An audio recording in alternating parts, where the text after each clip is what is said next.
Hey, I'm Tim Gilli, I'm Laura Lanthier. and today we're going to talk a little bit about recycling and its effects on our world. As a kid, I was always told that recycling was important, but I was never told why. I remember going on a walk with my dad as a kid, and we saw an empty bag of chips on the ground, and he told me that whoever threw that bag of chips on the ground was harming the earth, and I asked him why, and he said, because they didn't recycle it. It's not really a good answer, but I remember asking him, well, it's just one bag. It can't be that big of a deal, right? And he told me that it was. And so I asked him, well, what if I just throw one chip on the ground? He said that was a bad idea, too. But he never told me, and no one ever told me why. They never told me what recycling could do or its effects. They just told me it was good. Um, so growing up, going through public school, I was always under the impression that my school took all of the trash, all of the recyclable materials, threw them into one bin, sent it off, and called it a day. Um, I remember just being kind of outraged, especially during high school, that this happened, um, but never taking a stand or investigating it at all. Um, I'll talk a little bit more about that later, but for now, I just want to talk about what would happen kind of if people didn't recycle and the effects that recycling has on us in our world. Um, so basically, when people don't recycle or don't recycle correctly, what happens is all of this recyclable material goes and gets dumped into a landfill with a whole bunch of trash. Um, so as excess garbage and trash develops in landfills, the smell of trash it's disgusting. It can become so toxic that it actually infects the lungs of humans, gets them sick, and eventually causes death. Um, Scientists also think that all of the waste in landfill sites are responsible for releasing 700 million tons of carbon dioxide into the air. Um, and that has a whole bunch to do with greenhouse gases and our ozone. And again, I'll talk a little bit more about that later. Um, the effects of recycling. Um, Really, recycling requires minimal consumer involvement for maximum return. And it's really not that hard to recycle. There's bins that tells you paper, plastic, cardboard, whatever. Just throw them in the bins and they'll get taken care of. Unfortunately, the majority of our waste is buried in landfills, and that really harms the environment. Um, in 2010, 29 million tons of waste was incinerated by one of the United States' 87 waste to energy facilities. So if we recycle pre-existing materials instead of tossing them in landfills, it lessens pollution and the litter entering our natural environment, as well as the volume of waste that we bury and burn. So it's really a win-win. It also takes significantly less energy to convert pre-existing consumer materials into recycled versions than it does to take raw materials and turn them into brand new products. Um, when we keep creating more plastic and stuff like that, it's really things that can't degrade or won't degrade over time. It's really harming the earth. If we instead recycle um, all of our goods, it really helps us out. Um, on top of all of that, recycling creates employment opportunities around the country because um, you need people to recycle, so that helps out a lot. Um, Now I'll pass the torch to Laura here, and she's going to talk about recycling instead of landfills. So, if we recycled instead of building landfills, then we could have lots of new stuff and we wouldn't need to make it out of new material like making new plastic. And in 1996, they made 64 new landfills.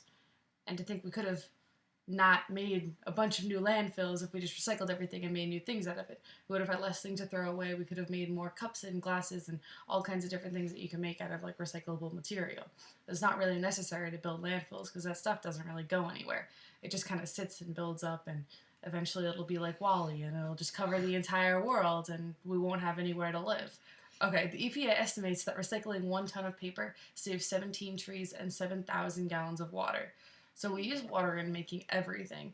And in saving ourselves from creating new products and just recycling things, we could just be using that water to wash products, which I think would use a lot less water than creating all new products. It's a lot less of a scientific system they have to go through to create different materials in factories and everything. And it would save a lot of time, it would save a lot of money, and it would definitely save a lot of space on the planet that we wouldn't need to use for landfills. we'd have a lot more stuff that we can just reuse instead of just having lots of stuff sitting around. And the EPA reports that in 2009, 25 million metric tons of greenhouse gas emissions were eliminated through recycling more than 7,000 tons of metal, equal to taking almost 5 million cars off the road in a single year. So we also save our air. So we save our water and our air and our land by recycling. And landfills produce gases consisting of about 50% methane and 50% carbon dioxide and are the third largest source of human produced methane in the US. So we're basically harming ourselves by not recycling because we're causing that pollution to go into the air and into our lungs. So we're taking care of ourselves and of our land by recycling. So, how does recycling decrease these greenhouse gas emissions? Um, as we mentioned before, landfills are the third largest source of human produced methane in the United States. Methane is a powerful greenhouse gas that is 23 times more effective at trapping heat in the atmosphere than other prevalent greenhouse gases like carbon dioxide. Um, so, first, recycling keeps these materials out of the landfill, which decreases the size and the prevalence of landfills. Um, Landfills are designed to be anaerobic, meaning that once the waste has been dumped, very little air remains below the surface. So landfill gas is generated by a byproduct of the digestion of organic materials by organisms that thrive in these conditions. Food waste, paper, grass, and other organic matter is readily digested and turned into landfill gas, which is 50% methane. Most modern landfills are required to capture most of these emissions, but they can't capture all of it. A lot of it still escapes into the atmosphere. Um, so recycling, rather than landfill use, reduces greenhouse gas emissions by reducing the need to continually mine and refine all these brand new virgin resources for production purposes. Um, a recent California Department of Conservation report found that using recycled aluminum from soda cans requires only 5 to 8% of the energy that is usually required to produce primary aluminum, which results in a 95% reduction of greenhouse gas emission, which is awesome. Um, Utilizing recycled plastic saves 70% of the energy otherwise needed for production, and utilizing recycled glass saves 30% of the energy. So no matter how much we're really saving, we're saving, which is good. Um, uh, More about greenhouse gases, just to give you kind of an overview of what they are. Um, the gases in the atmosphere, greenhouse gases, absorb some of the energy that's radiated up from the Earth, and they trap it in the atmosphere. And what this does is basically create a blanket around the Earth in our atmosphere that makes the Earth's surface warmer than it otherwise would be and probably should be. Um, this effect does occur naturally, but all of the things that we've done in the past century, including landfill usage and a lot of just greenhouse gas emissions, it really kind of accelerated it. Basically, we've trapped a lot more heat in our atmosphere, and I think we've sort of accelerated the way the Earth's climate has changed. Um, the major greenhouse gases emitted into the atmosphere through human activities are carbon dioxide, methane, nitrous oxide, and fluorinated gases. So, as I mentioned before, while I was growing up in my public school system, there's always this rumor abound that we had these trash compactors outside of a few of the schools in our district that it was always told to us through rumors and such that all of the trash and all of the recyclable materials in all of the district were thrown into these and sent off to a landfill and that we didn't actually recycle. Um, so I was always curious about this. I never knew if it was the truth or not.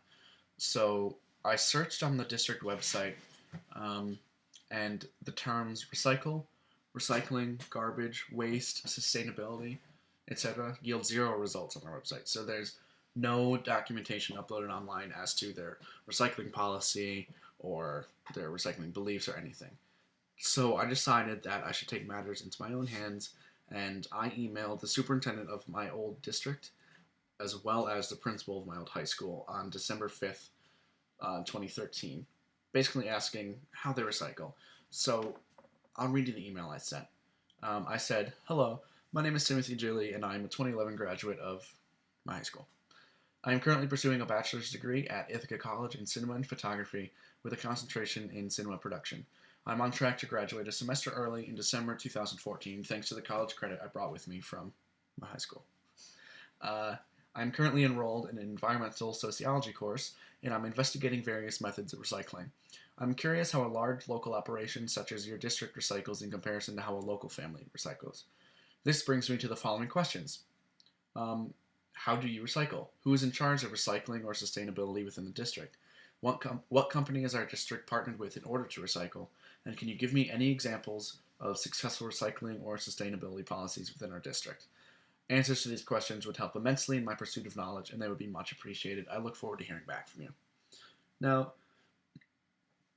I never expected to get an answer back, especially emailing the superintendent of the entire district. But within an hour or 2 hours, I got a response from not only the superintendent, but also my principal and the head of facilities of the district. Basically, what they told me was that there is a trash compactor outside of my high school and outside of my elementary school, and that all of the recyclable materials are kind of bound up and sent away to a recycling center that they didn't tell me what company it was. And all of the trash is, of course, sent off to a garbage dump. So basically, they told me that they do recycle, I guess, but they really didn't give me like a concrete answer. So I don't know what to believe, but what I do know is that if the rumors from my childhood are true that they don't separate their trash and recyclable materials and they just kind of bundle it up and send it off to a landfill, I know that if that's the case, then all my district is doing is participating in basically the slow death of our earth. They're supporting landfill development, they're supporting greenhouse gas emissions, they're supporting not recycling. Of course, with that all being said, that's only if they don't actually recycle. And I can't say for sure if they do or they do not, but it's weird. Thank you for your time. Thanks for listening. Bye.